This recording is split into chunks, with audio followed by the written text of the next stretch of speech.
నమస్తే అండి. ఈరోజు నేను చాలా టేస్టీ అయిన నాటు గోంగూర తోటి పప్పు చేస్తున్నానండి. ఇది చాలా టేస్టీగా ఉంటుంది. నేను పావు కేజీ కందిపప్పు అండి కడిగేసి పెట్టుకున్నాను కుక్కర్లో. ఇందులో నూనె పోసుకుందామండి. నూనె పోసుకుంటే తొందరగా ఉడికిపోద్దండి పప్పు. ఇప్పుడు పసుపు వేసుకుందామండి. 1 చెంచా అండి.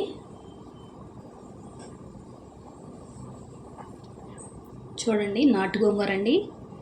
శుభ్రంగా కడిగేసి ఉంచుకున్నాను.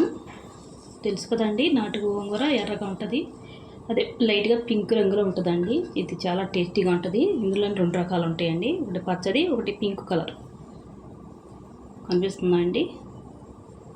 వేసేసుకుందాం. నేను ఇప్పుడు పప్పు ఎక్కువ, గోంగూర తక్కువ వేస్తున్నానండి. ఇలాగైతే చాలా టేస్టీగా ఉంటుంది. ఇదంతా వేసేసుకుందాం మనం.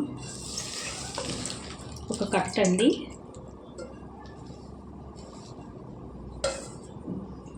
చిన్న సైజు పెద్ద సైజు వస్తాయండి. ఇది కొద్దిగా పెద్ద సైజు కట్ట అండి. చిన్న సైజు అయితే మీరు 2 కట్టలు వేసుకోండి. చూడండి, టమాటాలండి. ఇందులో చింతపండు వేసుకుంటే బాగుంటుందండి. దాని గురించి పులుపు గురించి ఇంకొద్దిగా ఒక 5 టమాటాలండి. నాటు టమాటాలండి ఇవి. ఒక 6 పచ్చిమిరపకాయలండి. పచ్చిమిరపకాయలు ఎక్కువ వేసుకుంటే టేస్ట్ బాగుంటుందండి పప్పు గోంగూరలో. టమాటాలు, పచ్చిమిరపకాయలు కూడా వేసుకుందాం.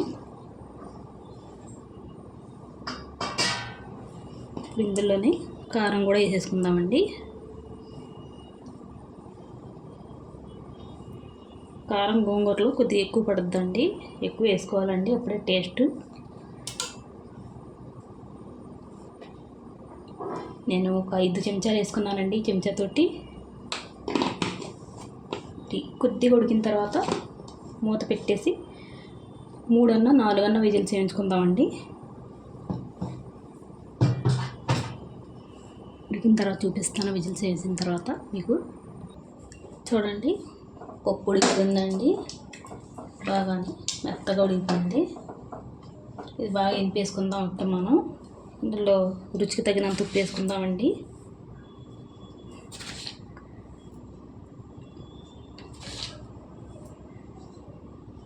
చూసుకొని వేసుకుందామండి. ఎనిపేసి తాలింపు పెట్టుకున్నప్పుడు చూద్దాం. చూడండి, ఈ మెత్తగా ఎనిపేసుకున్నాను. చాలా టేస్టీగా ఉంటుందండి. పప్పు ఎక్కువ, మనం గోంగూర తక్కువ వేసుకున్నాం. ఇంకొద్దిగా గట్టిగా కూడా వండుకోవచ్చు అండి. కొద్దిగా నేను పలుచగా చేశాను. తాలింపు పెట్టేసుకుందాం ఇప్పుడు. చూడండి, కడాయి పెట్టుకున్నాను. తాలింపుకి నూనె వేసుకుందాం. నూనె కొద్దిగా ఎక్కువ వేసుకుంటేనే బాగుంటుందండి పప్పు తాలింపులో. కొద్దిగా వేడెక్కాలండి నూనె. చూడండి, నూనె వేడెక్కిందండి. ఆవాలు, జీలకర్ర వేసుకుందాం.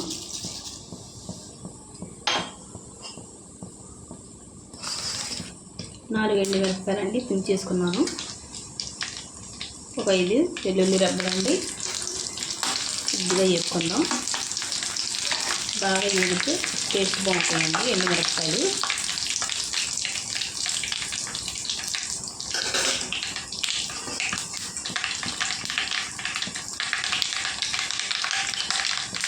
ఇందులో కరివేపాకు వేసుకుందామండి. కరివేపాకు వేసిస్తామండి. కొద్దిగా వేగిన తర్వాత కరివేపాకు ఇవే వేసుకుందామండి. కొంచెం చూడండి, ఇంగువ వేసుకుంటే డైజెషన్ బాగుంటుందండి. దాని గురించి ఇంగువ కొద్దిగా ఎక్కువ వేసుకోవచ్చు.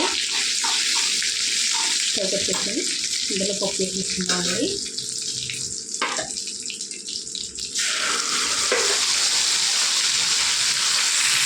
చూడండి, ఎంతో కమ్మనైన నాటు గోంగూరతోటి పప్పు గోంగూర అండి. చాలా టేస్టీగా ఉంటుంది. ఒకసారి మీరు ట్రై చేయండి. వీడియో నచ్చితే లైక్, షేర్, సబ్స్క్రైబ్ చేసుకోండి.